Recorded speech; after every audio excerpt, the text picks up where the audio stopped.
Bonjour à tous, bien-aimés.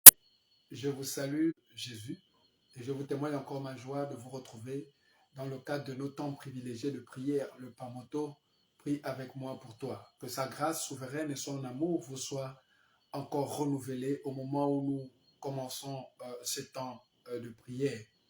Je voudrais simplement t'inviter, toi qui passes par ce direct pour la première fois, en te disant que nous sommes une plateforme de prière et nous prions pour certaines de nos situations. Nous prions pour les situations de nos proches. Nous prions pour les situations de nos familles biologiques et spirituelles. Nous prions pour les situations de nos nations biologiques et spirituelles. Nous demandons à Dieu d'étendre sa main et nous voyons heureusement le Seigneur le faire à travers les témoignages qui nous reviennent. Tu as certainement une situation que tu voudrais voir le Seigneur changer, une situation dans laquelle tu voudrais voir le Seigneur s'impliquer radicalement. Assurément, tu as la bonne plateforme. Connecte-toi simplement et nous passerons des temps merveilleux de prière et tu verras le Seigneur agir dans ta situation. Je voudrais inviter tous les bien-aimés membres de cette plateforme à me rejoindre, à nous rejoindre pour que nous puissions commencer ces moments par la prière, par nos temps de consécration. Nous prions et nous disons avec nos propres mots ce que nous croyons que Dieu est pour nous. Alors de là où tu es, tu vas célébrer Dieu avec tes propres mots. Tu vas lui dire ce que tu crois qu'il est pour toi. Élevons nos voix ensemble et célébrons notre Seigneur avec nos propres mots. Disons-lui ce que nous croyons qu'il est pour nous. Seigneur, ce matin, je voudrais te célébrer, te dire ce que mon cœur considère que tu es. Tu es au-dessus de tout. Tu es le Dieu au-delà de l'imagination de l'homme. Tu as tout créé et c'est par toi que nous existons. Ce matin, je voudrais te le reconnaître. Je voudrais te célébrer. Je voudrais te dire à toi soit la gloire, à toi soit le règne, à toi soit l'élévation, à toi soit la majesté. Ce matin, mon cœur s'incline devant toi pour reconnaître le Dieu que tu es, unique en ton genre. Seigneur, tu ne peux être l'objet ou le résultat de l'imagination de l'homme. Tu ne peux être le résultat de l'imagination d'un homme, mais tu es celui qui a amené l'homme à l'existence. C'est pourquoi ce matin précédant l'aurore, avec mes bien-aimés, je voudrais simplement te dire à toi la gloire, à toi la majesté, à toi le règne, au nom de Jésus-Christ de Nazareth. Nous voulons encore prier, bien-aimés, cette fois-ci. Nous voulons célébrer le Seigneur avec nos actions de grâce. Lui dire merci pour tout ce qu'il est pour nous. Lui dire merci pour tout ce qu'il accomplit sans cesse en notre faveur. Lui dire merci pour le réveil matinal. Il y a tellement de raisons qui nous pousseraient à lui dire merci. Commençons à regarder à l'intérieur de nous et disons merci à Dieu, chacun avec ses propres mots, étant reconnaissant pour ce que Dieu a fait. Seigneur, ce matin, je voudrais te dire merci. Merci pour ton amour en ma faveur. Merci Seigneur pour ton amour qui se manifeste chaque jour et qui s'est plutôt manifesté en ma faveur à la croix. Tu as tout accompli pour moi. Et je voudrais te dire merci pour cette œuvre glorieuse achevée à la croix. À toi soit la gloire Seigneur. À toi soit la majesté. À toi soit le règne. Toi qui es le Dieu au-dessus de tout. Tu m'as donné le souffle de vie. Et ce matin, tu me fais grâce de me lever et de communier avec mes frères, mes bien-aimés, au travers de cette merveilleuse plateforme. De prier, de sorte que toi qui connais toutes choses, tu nous viennes en aide. Merci, merci au nom de Jésus. Disons encore merci à Dieu de nous avoir non seulement sauvés, rachetés, mais d'avoir fait de nous le temple de son esprit et son habitation à lui. C'est à travers nous désormais que la gloire de Dieu se révèle au monde. Nous voulons dire merci à Dieu pour ce miracle, cette grâce spéciale. Élevons nos voix. Seigneur, nous voulons te dire merci d'avoir choisi nos corps comme étant ton temple, d'avoir choisi nos corps comme ton habitation. Désormais, ce n'est plus dans des maisons faites de mains d'hommes que tu demeures, mais Seigneur, tu t'étais aménagé un temple, et c'était nous. Le diable avait travaillé à détruire ton temple, mais tu avais déjà établi toute chose. Celui qui détruira le temple de Dieu, Dieu le détruira. C'est pourquoi Jésus est venu pour détruire toutes les œuvres du diable. Et nous sommes heureux de savoir, Seigneur, que celui qui a travaillé à détruire le temple que nous sommes, a été mis sous nos pieds, a été vaincu. Oh, merci Seigneur pour cette grâce. Nous ne sommes plus le temple de maladie. Nous ne sommes plus le temple de malédiction. Nous ne sommes plus des villes de refuge dans lesquelles venaient se tenir des démons, des entités. Non, Seigneur, tu nous as purifiés et tu as choisi de demeurer en nous. Merci pour cette grâce, au nom supérieur de Jésus. Prions maintenant et demandons que le Saint-Esprit nous permette de passer des temps merveilleux, tout en nous remplissant davantage. Élevons nos voix et demandons cela à notre Dieu. Saint-Esprit, nous voulons ce matin que tu prennes le contrôle de ces moments et bien au-delà que tu nous remplisses afin de nous donner de passer des temps de surnaturel, des temps d'exaucement, des temps de vie, des temps de puissance, des temps de grâce. Remplis-nous et remplis ces moments par ta présence. Que les malades guérissent, que les situations les plus compliquées, Seigneur, soient transformées dans le nom de Jésus. Je prie ce matin, Père, que ta grâce se redéploie au travers de ta présence en faveur de toutes les maisons connectées, en faveur de toutes les familles connectées, en faveur de tous ceux, Seigneur, qui ont pris la mesure de se lever et de nous rejoindre dans ce temps de prière. Je prie, Seigneur, que là où il y avait la maladie qui sévissait, que la guérison vienne. Là où il y avait les démons, les entités qui sévissaient, que la délivrance vienne. Que la délivrance vienne, Seigneur, en faveur des blocages. Que la délivrance vienne pour briser ces blocages. Que la délivrance vienne au nom de Jésus-Christ de Nazareth pour arrêter l'œuvre du diable et pour glorifier le nom qui est au-dessus de tout nom, le nom de Jésus. Nous prions et je prie, Seigneur, qu'au sortir de ce temps de prière, que tes enfants voient ta gloire au nom de Jésus-Christ de Nazareth. Recevez ce matin la visitation spéciale du Seigneur dans le nom de Jésus. Amen. Amen, bien-aimés. Je vous salue encore à nouveau, vous qui êtes connectés maintenant, vous qui vous connectez maintenant et vous qui êtes connectés depuis le début. Que la grâce de Dieu vous soit renouvelée ce matin, que son amour soit manifeste. Pendant ces temps, qu'il vous donne d'expérimenter de façon instantanée son toucher spécial. Vous savez, lorsque les enfants de Dieu se réunissent, le Seigneur est au milieu de nous. La Bible déclare que là où 2 ou 3 sont assemblés en son nom, il est présent. Il est présent et personne ne peut changer car sa parole est oui et amen. Sa parole est oui et amen. Et même la puissance la plus redoutable des ténèbres ne peut aller contre l'exactitude de sa parole.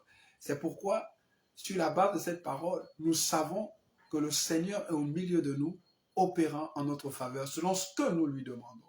Soyez bénis donc ce matin pour tout ce que vous allez recevoir, pour la grâce qui se manifeste déjà en votre faveur. Cette semaine, je voudrais encore témoigner ma joie de vous retrouver après 2 semaines d'absence, 2 semaines d'interruption, pour des raisons justement ecclésiales.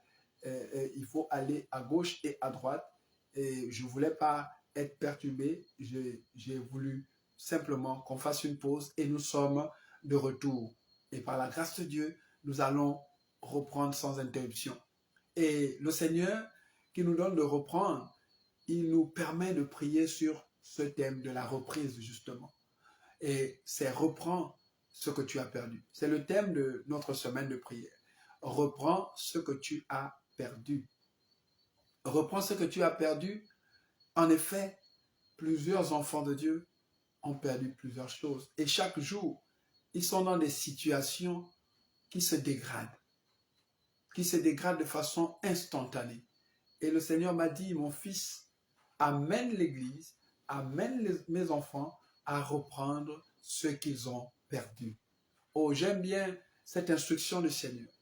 Lorsque le Seigneur demande de reprendre ce que l'on a perdu, nous entendons par cette instruction, par cette orientation, plusieurs choses, parmi lesquelles celui qui a pris n'a pas le pouvoir de retenir. Celui qui avait volé n'a pas le pouvoir de le conserver. Tout pouvoir nous a été donné afin de nous présenter par la parole et de récupérer ce qui nous a été pris. Je ne sais pas ce que tu as perdu ou que tu es en train de perdre. Je ne sais pas ce qui est en train de se dégrader entre tes mains. Je ne sais pas ce qui est en train de se dégrader sous tes yeux. Et tu es impuissante face à cette dégradation. Tu te lèves, tu t'endors tu te relèves et la situation ne s'améliore pas, mais elle se dégrade. Et tu te dis, Seigneur, est-ce que ça va aller? Cette semaine, le Seigneur répond, ça va aller parce qu'il a tout accompli et c'est à toi maintenant de reprendre ce que tu as perdu, de reprendre cette joie, de reprendre ce que l'ennemi t'a volé. Et nous allons prier à partir d'Ésaïe 60, le verset 4 au verset 5. Ésaïe 60, verset 4 au verset 5, je voudrais lire avec vous. Il dit au verset 4 ceci, « Lève-toi et regarde autour de toi. Lève-toi et regarde autour de toi. Ils se rassemblent tous. Ils viennent vers toi. Tes fils arrivent de loin et tes filles sont portées dans les bras. Tes fils arrivent de loin et tes filles sont portées dans les bras. En le voyant, tu rayonneras de joie. Ton cœur bondira et se dilatera, car les richesses de la mer se tourneront vers toi. Les ressources des nations viendront chez toi. » Alléluia. C'est une merveilleuse parole. Une merveilleuse parole que le Seigneur nous annonce ce matin. Une merveilleuse parole que le Seigneur t'annonce ce matin. Vous savez, lorsqu'Ésaïe prophétise de cette manière, Israël est perdu. Israël ne comprend pas. Israël n'espère plus. Mais le Seigneur dit à Jérémie, à Ésaïe, dis cela à mon peuple. Je voudrais reprendre. Il dit, lève tes yeux et regarde autour de toi. Je voudrais dire à quelqu'un ce matin, lève tes yeux et regarde autour de toi. Très souvent, tu as levé tes yeux, tu as regardé autour de toi, les situations étaient les mêmes. À la limite même, elles étaient décourageantes. Mais après ces moments, lorsque tu lèveras tes yeux, tu verras la gloire de Dieu. Tu verras la gloire de Dieu se manifester. Parce que tes yeux ne se lèveront plus de la même manière.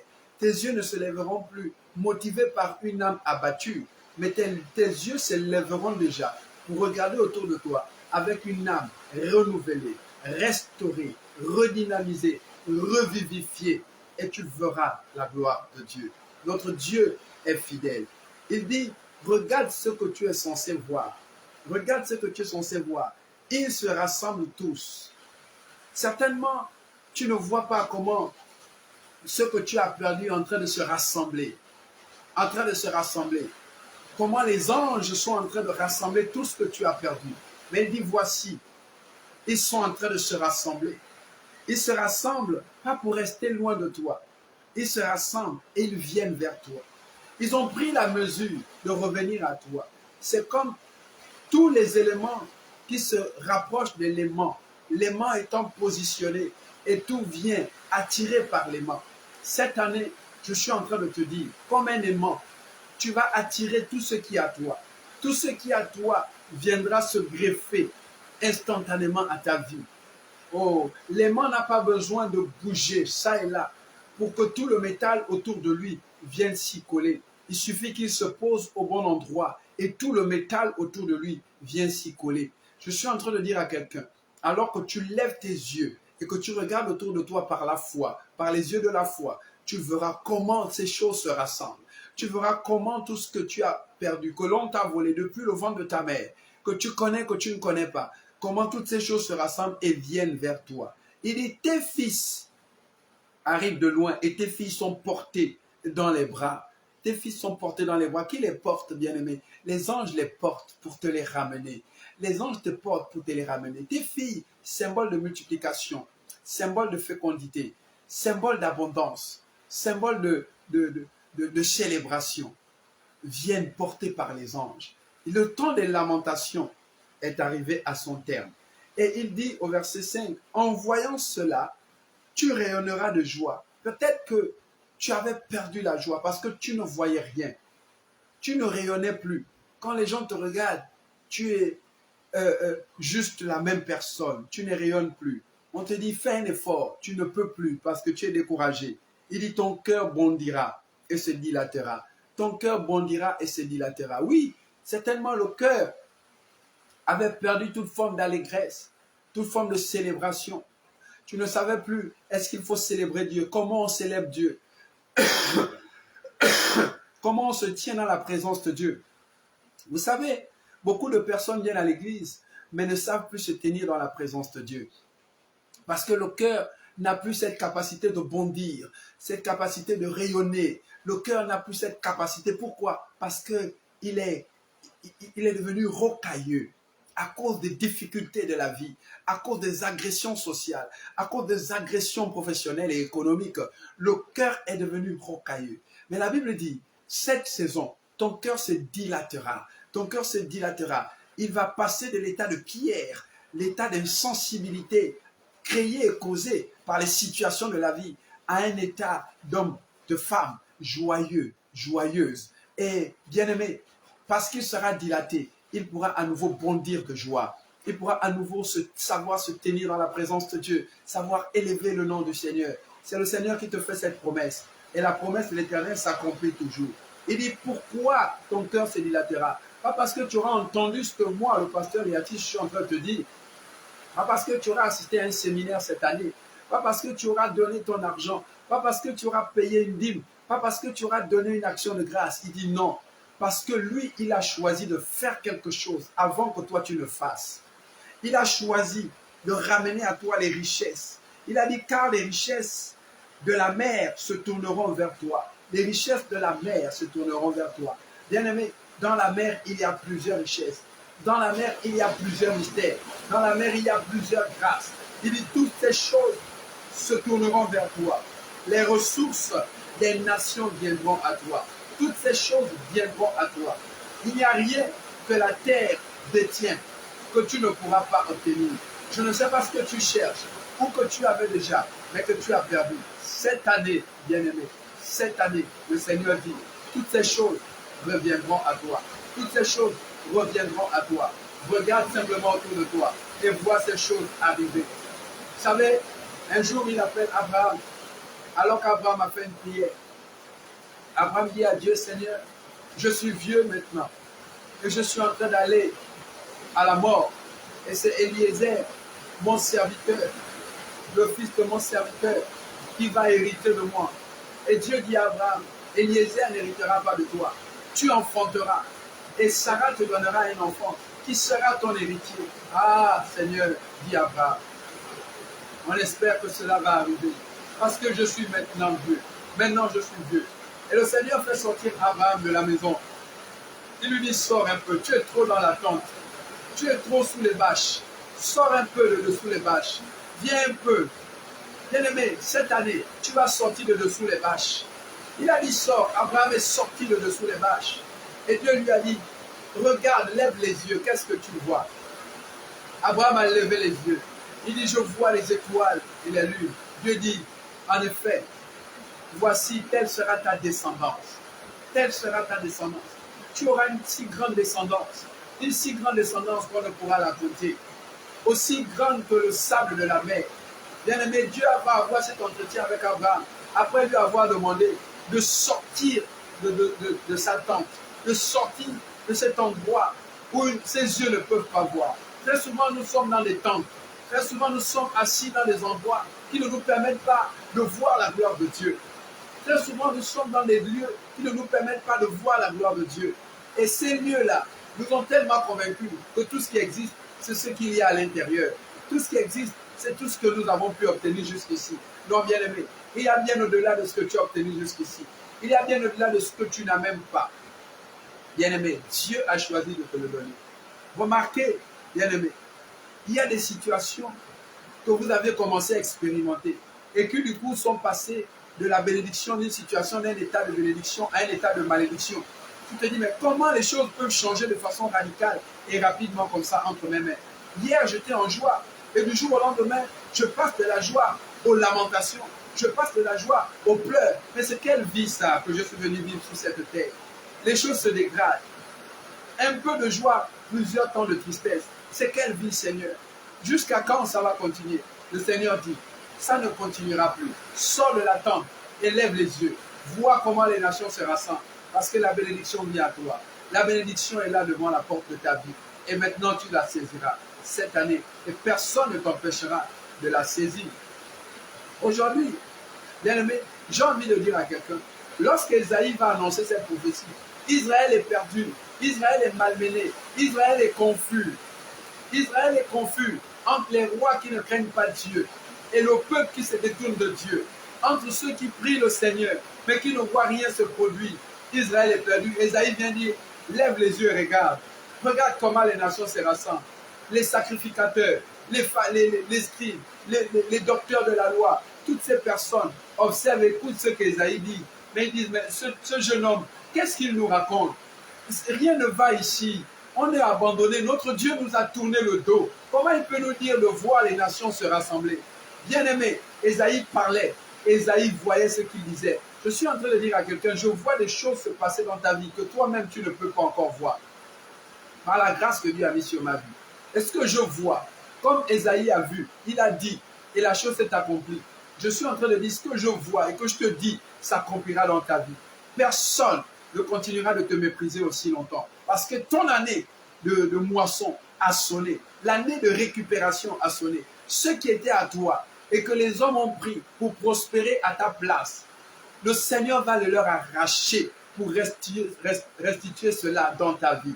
Bien-aimé, aujourd'hui quand vous regardez Israël, je veux juste dire à quelqu'un, aujourd'hui quand vous regardez Israël, est-ce que cette prophétie n'est pas accomplie?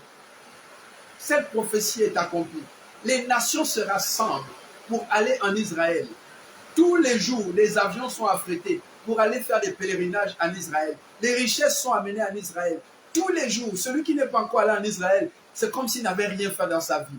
Aujourd'hui, malgré le fait qu'Israël ait été malmené dans des querelles, des problèmes, les chefs d'État qui font des problèmes à Israël, Israël reste un lieu par excellence que tout le monde voudrait visiter. Israël aujourd'hui, les gens y vont. Ils vont acheter de l'eau bénite. Ils vont acheter des huiles. Ils vont acheter des vêtements. Ils vont acheter des mouchoirs. Ils vont là-bas. Ils amènent leur argent et ils reviennent avec des présents. Ils amènent leur argent. Voici la prophétie d'Ésaïe qui s'accomplit. Celui qui commence un ministère, son premier rêve, c'est d'aller en Israël. Les païens vont en Israël. Les chrétiens vont en Israël. Les juifs vont en Israël. Tout le monde part en Israël aujourd'hui. Israël, Israël, Israël. Israël, Israël est dans la bouche de tout le monde aujourd'hui. Oh, gloire à Dieu pour son serviteur Ésaïe. Aussi vrai que cette prophétie s'est accomplie. Je suis en train de dire, si en ce moment où je te parle, Israël est le lieu par excellence où tout le monde veut partir, parce qu'Ésaïe avait parlé.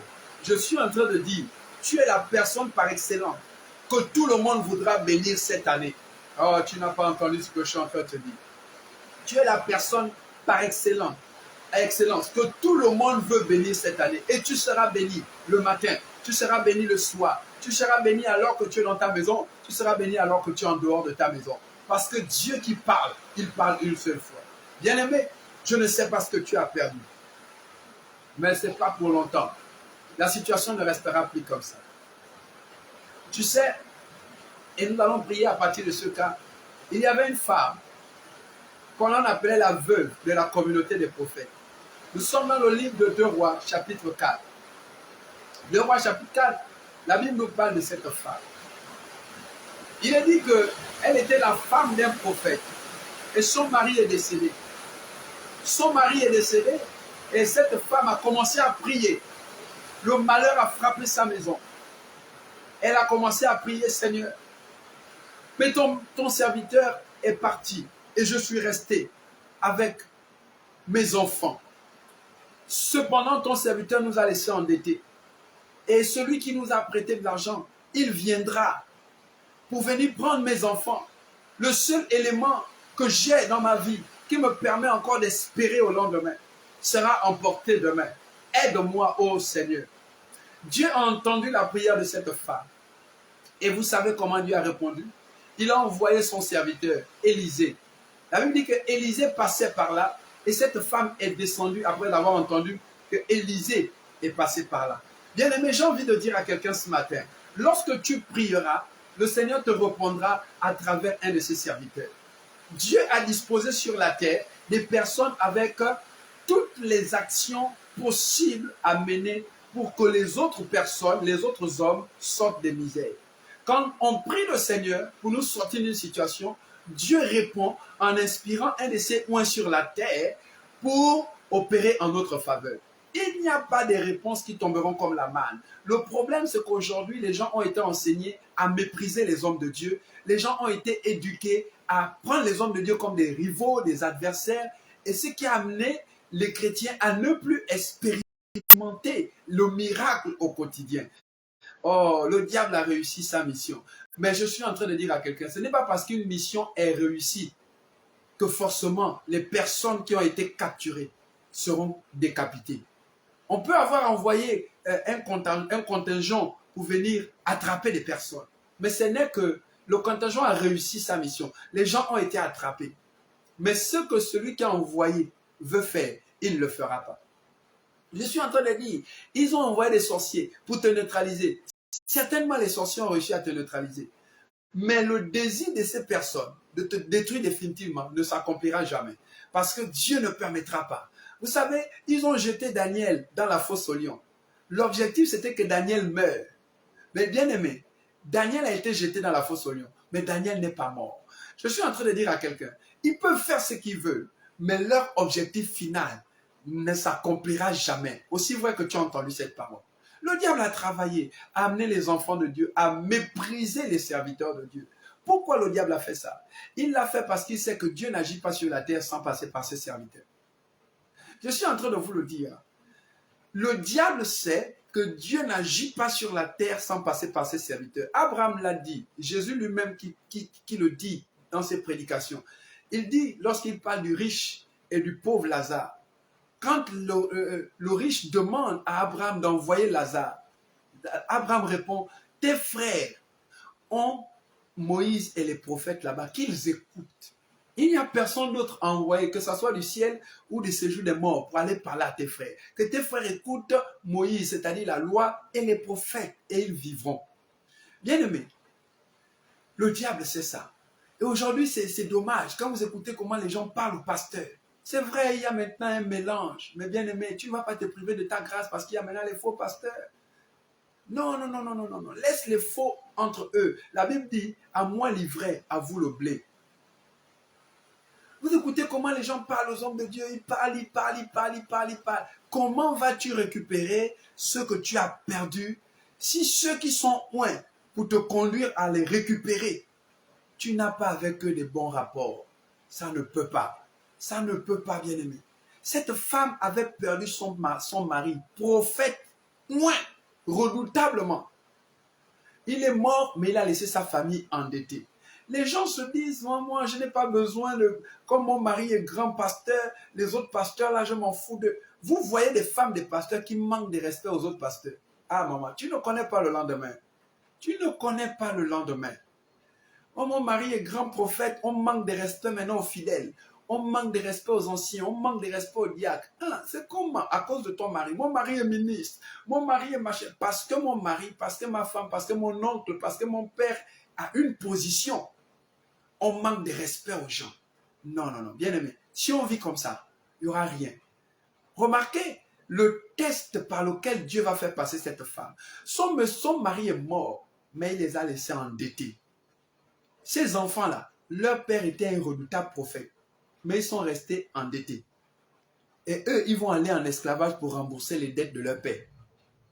Vous comprenez? Tout le malin, vous imaginez, si cette famille a été une famille orgueilleuse, elle ne devait jamais sortir de la situation.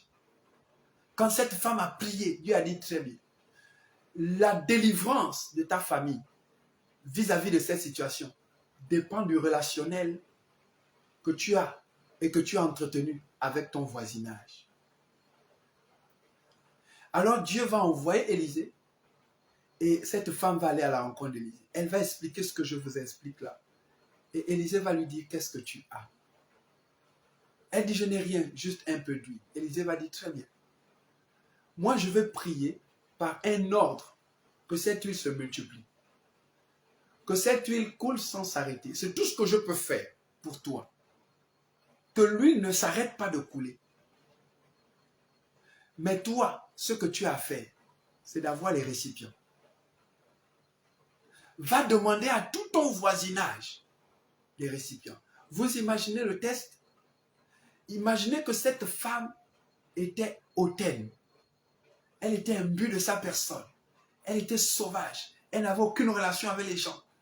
Qui devait lui donner les vases? Qui devait lui donner les vases? La prière avait été faite par l'homme de Dieu. Le ciel avait déjà validé le fait que l'huile n'arrête pas de couler. Mais l'huile devait couler où? L'huile de Dieu ne coule pas à terre. L'huile de Dieu ne coule pas à terre. Bien-aimé, l'huile de Dieu ne coule pas à terre. Cette femme est allée ramasser les vases partout, chez les voisines. Voisine, bonjour, oui. Bonjour, comment va? Oh, ça va. Voisine, tu peux m'avoir des vases vides chez toi? Oh non, il n'y a pas de problème. Oh, toi, est-ce qu'on peut te refuser quelque chose? Toi, tu es une femme vraiment avec nous ici, c'est bien. Ah, merci. L'autre maison, voisine, mais vous les enfants là, allez-y déjà là-bas. Les enfants vont, bonjour papa, bonjour mes enfants. Maman dit, est-ce que tu peux nous avoir des vases vides? Ah, les enfants là, bien élevés par leur père, vraiment. Prenez les vases, donnez à vos frères les vases. Et puis les vases sortent de toutes les maisons. Les vases sortent, les enfants amènent, la maman amène, on rassemble les vases dans la maison. Bien-aimé, comment on a pu donner des vases à des personnes? Parce que ces personnes étaient ouvertes.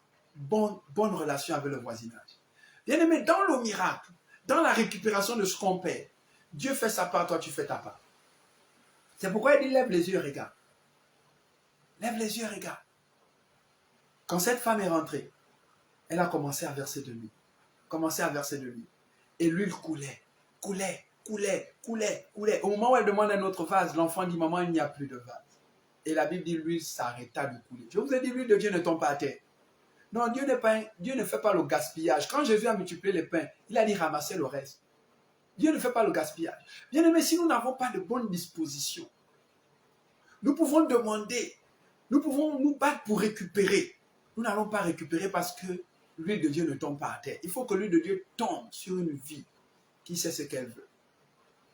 Bien aimé, cette femme avait un bon relationnel.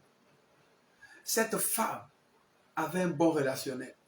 Son mari avait un bon relationnel. Ses enfants avaient un bon relationnel. La parole de Dieu a déclenché. Cette année, bien-aimés, nous devons revisiter certaines choses qui pourraient bloquer notre miracle. Dieu veut que tu récupères. Mais tu dois voir, est-ce que je suis agréable? Aujourd'hui, on enseigne miracle, miracle absolu. Mais nous sommes nous-mêmes le miracle. Est-ce que le monde ne dit pas que il y a un proverbe chinois qui dit, au lieu de donner le poisson, il faut apprendre à pêcher. Aujourd'hui, nous avons besoin d'apprendre les uns et les autres à pêcher. C'est-à-dire à entrer dans leur miracle. Les hommes de Dieu sont la clé pour la bénédiction des nations. Les nations doivent le comprendre. Et ensuite, elles doivent écouter et pratiquer ce qui leur est enseigné. Quel est le relationnel que tu as? Comment tu es avec les autres? Quelle est ta manière de communier au milieu des autres? Est-ce que les gens peuvent juste te laisser entrer dans leur maison sans arrière-pensée? Est-ce que les gens peuvent te donner leur vase pour que ton miracle s'accomplisse? Est-ce que les gens peuvent participer à ton miracle? Est-ce que les paroles que les hommes de Dieu donnent peuvent être actives dans ta vie? Bien-aimé, si la parole est envoyée et qu'il n'y a pas en nous de bonnes dispositions, elle ne tombera pas sur nous. Pourquoi? Parce que l'huile de Dieu ne tombe pas à terre. Cette année, nous voulons récupérer ce que nous avons perdu. Nous voulons récupérer ce qui est en train de se perdre. Nous voulons amener cela à la vie. Nous devons comprendre. Nous avons notre part. Comment tu dis bonjour aux gens? Comment tu interprètes les paroles des autres? Comment tu te tiens au milieu des autres? Que penses-tu des autres? Que penses-tu? Vous savez, j'ai discuté avec mon épouse hier. Et j'étais dans une voiture. On rentrait dans une zone en rentrant de Libreville. Et il y avait plein de voitures garées de gauche à droite. Et puis on se disait, mais qu'est-ce qui se passe? Et sur le bas-côté, il y avait une église. Et les gens dans la voiture ne savaient pas que j'étais pasteur. Ils ont commencé à critiquer. À critiquer. À critiquer. Ils disent, oh, mais c'est maintenant le business à Libreville. Il suffit que tu sois un bon parleur. Tu ouvres ton église. Et tu t'enrichis. Et ce sont ces femmes-là qui amènent leur mari là-bas. Tu t'enrichis, il suffit d'être un bon parleur. Et puis j'étais là, j'écoutais, je dis, et le Seigneur m'a dit, tu entends? Tu vois comment les gens parlent de l'église, mon église? Bien-aimé, est-ce que parce que les gens n'adhèrent pas à ma vision des choses, que de facto ces gens sont des moutons? Parce qu'ils disent que toutes ces personnes qui vont là-bas sont des bêtas, sont des moutons. Est-ce que parce que les gens n'adhèrent pas à ta vision des choses, les gens sont des moutons? Comment quelqu'un qui n'arrive même pas à manger le matin, tu ne sais pas ce que tes enfants vont manger à midi, tu vas traiter quelqu'un de bêta parce que lui il va à l'église éveillé? Alors que celui qui va à l'église éveillé, c'est un directeur général. Il a tout ce dont il a besoin. Lui, il a tout ce dont il a besoin, il est bêta. Mais toi, tu ne sais pas ce que tu vas manger. Tu es plus intelligent que lui. En quoi? Mais lui, il est plus sage que toi. Il a choisi la bonne part comme mari. Vous voyez? Et les gens comme ça, quand ça va mal, c'est eux qui appellent les pasteurs. Pasteur, viens prier pour moi. Comment la parole du pasteur va être active dans la vie d'une personne comme ça? Comment on peut récupérer ce qu'on a perdu? Comment on peut empêcher le diable de nous détruire quand nous-mêmes, notre cœur est toujours rempli de préjugés? Je connais quelqu'un qui est au sommet de l'église, dans les décisions à côté des pasteurs, mais il croit que Jésus est franc-maçon. Donc il ne sait même pas ce qu'il fait là-bas. Vous comprenez? Comment quelqu'un comme ça peut avoir la sécurité du royaume autour de lui? Jamais. Il ne peut pas. Bien-aimé, cette histoire de cette femme devrait nous enseigner. Vous allez lire la Bible, toute la Bible est parsemée de telles histoires. Il y a la partie de Dieu, à travers ses oins. Il y a la partie de celui qui réclame le miracle. Toi, tu as besoin d'un miracle. Est-ce que tu es prête à recevoir ce miracle? Toi, tu as besoin d'un miracle. Est-ce que l'huile peut couler? L'huile peut couler sans tomber à terre. Le diable est en train de vous éloigner du miracle. Mais Dieu dit, je vous rapproche de votre miracle. Lève seulement les yeux, regarde autour de toi. Tes enfants sont rassemblés et ils viennent à toi. Cette année, tu vas récupérer. Cette femme a empêché ses enfants d'aller en esclavage. Elle est venue, elle a dit à l'homme de Dieu, les vases sont remplis, papa. Vous voyez le témoignage. L'homme de Dieu a dit, va y remplir. Il n'avait pas donné la suite. Hein. Il y a des gens, dès que le miracle se produit, ils n'ont même pas la suite. Eux-mêmes, ils vont déjà faire comme ils veulent. Pourquoi? Parce qu'on se dit, ah, le pasteur va demander une action de grâce. Oh, le pasteur va... Mais qui a déclenché le miracle? Quand tu dis le pasteur va demander une action de grâce, la Bible dit quoi? Que tous ceux qui prospèrent fassent part de leur prospérité à ceux qui leur enseignent. Ça, là, on ne veut pas lire. On veut seulement lire quand Paul dit que les femmes ne prêchent pas. Ça, on ne veut pas lire. On veut seulement lire quand Paul dit n'appelez personne père pour créer des polémiques. Ouais. Et l'église est dans la confusion. Le miracle se produit, les gens sortent de l'église. Le miracle se produit, les gens vont maintenant à gauche, à droite, à gauche, à droite. Ils ne savent pas revenir dire à l'homme de Dieu, ce que tu as dit, c'est accompli. Mais cette femme a su le faire. Elle est venue dire à Élisée, ce que tu as dit, c'est accompli, les vases sont remplis. Élisée dit, wow, vite comme ça. Ça veut dire que tu n'avais pas assez de vases. Hein? Ça dit que l'homme de Dieu n'est pas surpris. Il dit, va maintenant vendre. Vous comprenez? Va maintenant vendre. Et rembourse la dette. Le reste, vit avec tes enfants. Il y avait une forte famille. Bien aimé, quand il dit va maintenant vendre, il vient de faire quoi? Il vient d'ouvrir le marché à la femme.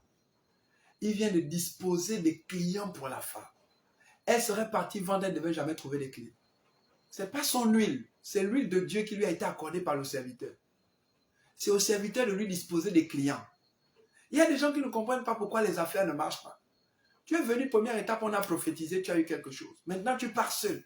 Les affaires ne marchent plus seul. Là, maintenant, tu penses, il faut que je revienne vite.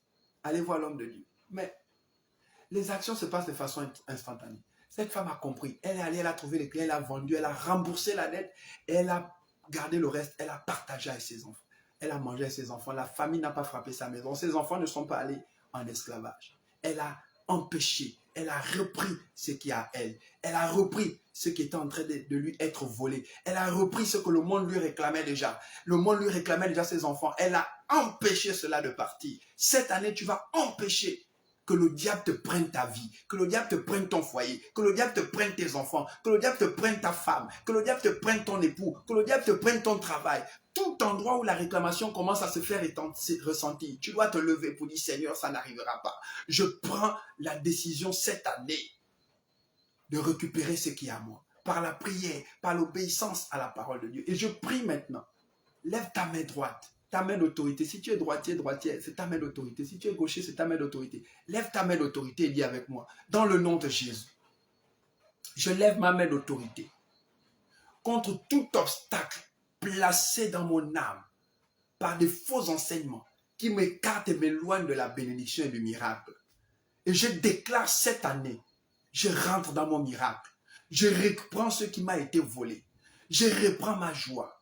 Je reprends mon foyer. Je reprends le contrôle de ma vie. Je reprends le contrôle de ma destinée. Je renverse les œuvres sataniques qui opéraient contre ma vie. Cette année, je déclare comme cette femme, je m'aligne à la parole de Dieu et j'agis conformément à elle. Et je déclare que l'huile coule dans ma maison, l'huile coule dans mes affaires, l'huile coule dans mon foyer. Je suis béni le jour, je suis béni la nuit. Au nom de Jésus-Christ de Nazareth, toute puissance qui réclamait ce qui est à moi pour l'emporter, aller servir, je déclare que cette puissance s'arrête maintenant. Au nom de Jésus-Christ de Nazareth.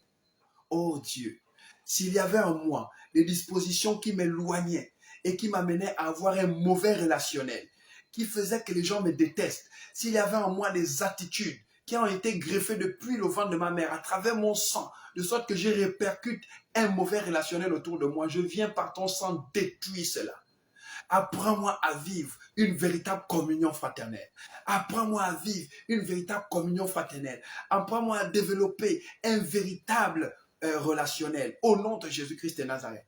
Donne-moi la sagesse pour éduquer mes enfants, de sorte qu'ils ne se fassent pas d'ennemis. Donne-moi la sagesse pour éduquer mes enfants, de sorte que même à mon absence, les gens prennent soin d'eux. Au nom de Jésus-Christ de Nazareth, je déclare que mes enfants soient en sécurité, que je sois présent ou pas, parce que même les voisins veillent sur ce qui est à moi, à cause de ce que Dieu fait couler sur moi maintenant. L'huile de faveur, au nom de Jésus-Christ de Nazareth. L'huile de faveur, vous savez bien aimé, c'est la grâce de Dieu. Ce n'est pas l'huile qu'on va acheter et puis je te dis, je te verse l'huile de faveur sur la tête. On peut te verser l'huile de faveur sur la tête comme ils appellent ça. Bien aimé, si ton cœur n'est pas favorable, disposé à rentrer dans la faveur divine, l'huile là ne sert à rien. C'est de l'argile qui coule sur toi. Ça va juste te salir. Bien aimé, il est important de comprendre ces choses. Nous voulons rentrer dans le miracle cette année. Recevez ce conseil et soyez bénis au nom de Jésus. Amen. Que cette journée soit une journée de grâce. Ouvrez vos mains, je vais prier pour vous. Seigneur, je te bénis pour tes enfants. Je dis que toute réclamation sur leur vie s'arrête et ils reprennent le contrôle de ce qu'ils avaient perdu. La peur et l'angoisse quittent leur vie au nom de Jésus. Seigneur, s'il y avait des activités dans leur fondation qui les poussaient à avoir des mauvais relationnels, de sorte de les priver de la grâce, Seigneur, je viens détruire toute occasion de chute dans leur vie. Et je prie que ta grâce se multiplie en cette journée, comme cette veuve. Seigneur, que tes enfants écoutent la parole, que tes enfants fassent un avec la parole et qu'ils rentrent dans leur miracle. Que tous ceux qui les empêchaient de marcher dans la parole afin d'expérimenter le miracle, tout ce qui leur inspirait autre chose que toi, Seigneur, que cela tombe et dépérisse et qu'ils rentrent dans le miracle. Soyez bénis le jour, soyez bénis la nuit et que la gloire de Dieu soit sur vous. Au nom de Jésus, Amen. Soyez couverts de sa bonté. Partagez ce message. Partagez-le, ce temps de prière. Partagez-le avec plusieurs personnes. Permettez aux gens d'être édifiés dans le miracle, dans la faveur de Dieu. Aujourd'hui, les gens allument les bougies. Les gens font ceci. Je te donne le miracle, je te donne le... Bien-aimé, nous pouvons vivre le miracle en permanence. Ça sont les clés. Cette semaine, c'est le déclenchement. Et nous allons reprendre tout ce qui nous a été pris. Reprendre tout ce qui nous a été pris. Soyez bénis. Partagez cela, partagez avec nous vos témoignages au plus 241 77 75 12 07 par note vocale. Nous serons heureux d'écouter vos témoignages et de bénir le Seigneur. Vous avez des sujets de prière, contactez-nous au même numéro, nous allons prier avec vous. Plus 241 77 75 12 07, plus 217, plus 241 77 75 12 07, c'est un numéro WhatsApp. Contactez-nous. Et nous allons prier avec vous. Soyez bénis. Bonne journée dans la grâce de Dieu. Et on se retrouve mercredi dès qu'il sera 4 heures pile. Soyez bénis. Amen. Bonjour à tous et bonne journée.